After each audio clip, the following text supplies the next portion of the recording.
1 ശമൂവേൽ 13-ാം അധ്യായം. ശൗൽ രാജാവായപ്പോൾ 30 വയസ്സുള്ളവനായിരുന്നു.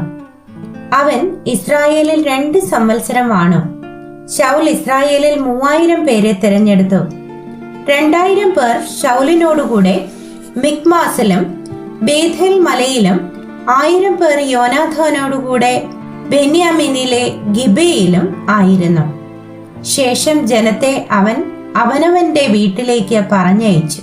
പിന്നെ യോനാഥാൻ ഗേബയിൽ ഉണ്ടായിരുന്ന ഫെലിസ്ത്യ പട്ടാളത്തെ തോൽപ്പിച്ചു. ഫെലിസ്ത്യർ അത് കേട്ടു. എബ്രായർ കേൾക്കട്ടെ എന്ന് പറഞ്ഞ് ശൗൽ ദേശത്തെല്ലായിടവും കാഹളം ഊതിച്ചു.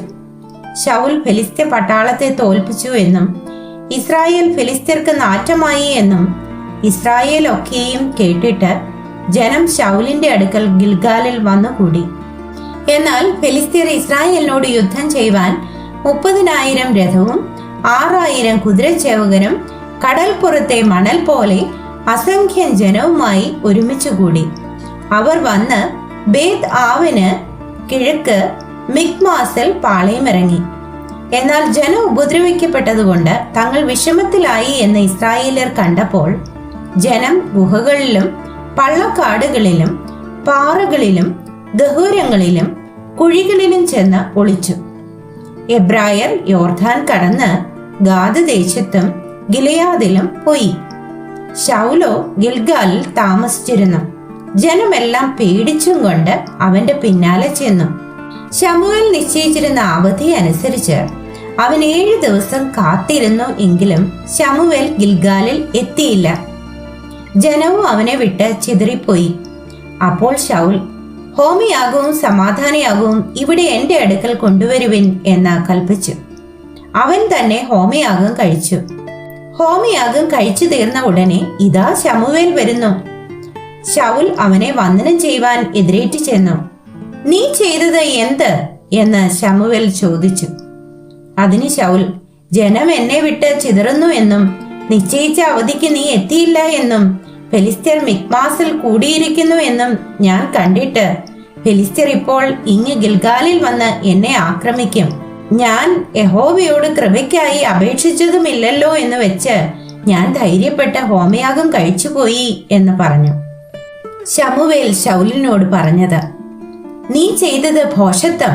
നിന്റെ ദൈവമായ യഹോവ നിന്നോട് കൽപ്പിച്ച കൽപ്പന നീ പ്രമാണിച്ചില്ല. യഹോവ ഇസ്രായേലിന്മേൽ നിന്റെ രാജ്യത്വം എന്നേക്കുമായി സ്ഥിരമാക്കുമായിരുന്നു. ഇപ്പോഴോ നിന്റെ രാജ്യത്വം നിലനിൽക്കില്ല.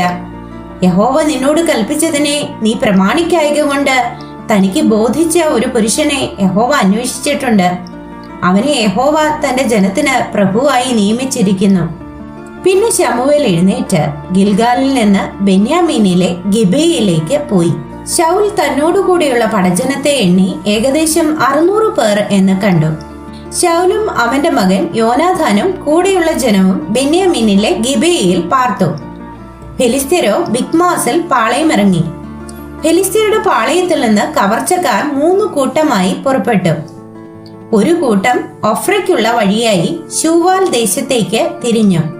മറ്റൊരു കൂട്ടം ബേത് ഹോരോനിലേക്കുള്ള വഴിക്ക് തിരിഞ്ഞു.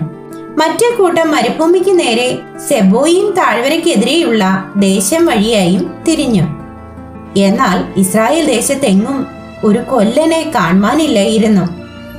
എബ്രായർ വാളോ കുന്തമോ തീർപ്പിക്കരുത് എന്ന് ഫെലിസ്ത്യർ പറഞ്ഞു. ഇസ്രായേലിയർ തങ്ങളുടെ കുഴു, കലപ്പ, മഴു, മൺവെട്ടി എന്നിവ കാച്ചിപ്പാൻ ഫെലിസ്ത്യരുടെ അടുക്കൽ ചെല്ലേണ്ടി വന്നു.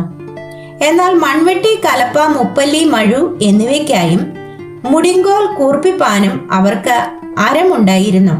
ആകയാൽ യുദ്ധസമയത്ത് ശൗലിനോടും യോനാഥാനോടും കൂടെയുള്ള ജനത്തിൽ ഒരുത്തനും വാളും കുന്തവും ഉണ്ടായിരുന്നില്ല. ശൗലിനും അവന്റെ മകൻ യോനാഥാനും മാത്രമേ ഉണ്ടായിരുന്നുള്ളൂ. ഫെലിസ്ത്യരുടെ പട്ടാളമോ മിക്മാസിലെ ചുരം വരെ പുറപ്പെട്ടു വന്നു.